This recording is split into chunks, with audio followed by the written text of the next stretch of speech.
84 વૈષ્ણવની એક સુંદર વાત। એક નાનકડા ગામમાં એક સાદા વૈષ્ણવ રહેતા હતા।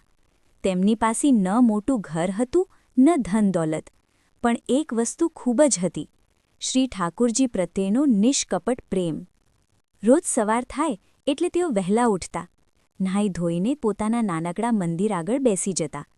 ઘરમાં બહુ કંઈ ન હતું, છતાં જે મળે તે પ્રભુને ભોગમાં ધરાવતા। ક્યારેક સૂકી રોટલી તો ક્યારેક માત્ર ગુળનો ટુકડો। એક દિવસ પરિસ્થિતિ ખૂબ ખરાબ બની। આખા ઘરમાં એક દાણા જેટલું પણ ખાવાનું નહોતું। વૈષ્ણવ થોડા ક્ષણ માટે વિચારમાં પડી ગયા, આજે પ્રભુને શું ધરાવવું? પણ તરત જ તેમના ચહેરા પર શાંતિ આવી। તેમણે મનમાં કહ્યું, પ્રભુને તો ભાવ જોઈએ, વસ્તુ નહીં। તેઓએ એક લોટામાં પાણી ભર્યું, તેમાં થોડા તુલસીના પાન મૂક્યા, આંખો બંધ કરી ભક્તિભર્યા હૃદયથી પ્રાર્થના કરી, હે શ્રી ઠાકુરજી, આજે મારી પાસે એટલું જ છે, પ્રેમથી સ્વીકારી લેજો। એક ક્ષણે એવું લાગ્યું કે આખું વાતાવરણ પવિત્ર બની ગયું છે। તે જ સમયે દ્વારકામાં શ્રીકૃષ્ણ ભગવાન સ્મિત કરી રહ્યા હતા। તેમની બાજુમાં રૂકમિણીજી બેઠા હતા।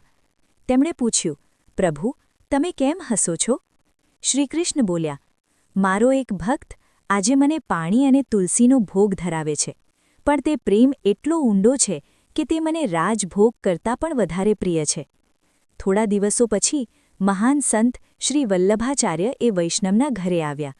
તેમણે કહ્યું, તમારો ભોગ પ્રભુએ ખૂબ પ્રેમથી સ્વીકાર્યો છે, તમે ખરેખર ધન્ય છો। આ સાંભળીને વૈષ્ણવની આંખોમાંથી આંસુ વહેવા લાગ્યા। તેમણે સમજ્યું, ભગવાનને ધન દોલત નહીં, પરંતુ નિષ્કપટ પ્રેમ અને શ્રદ્ધા જ પ્રિય છે। આ વાત પર એ શીખ મળે છે કે સાચી ભક્તિ હંમેશા દિલથી થાય છે, દોલતથી નહીં। પ્રભુને માત્ર આપણો પ્રેમ જોઈએ છે। સર્વ વૈષ્ણવને જય શ્રી કૃષ્ણ।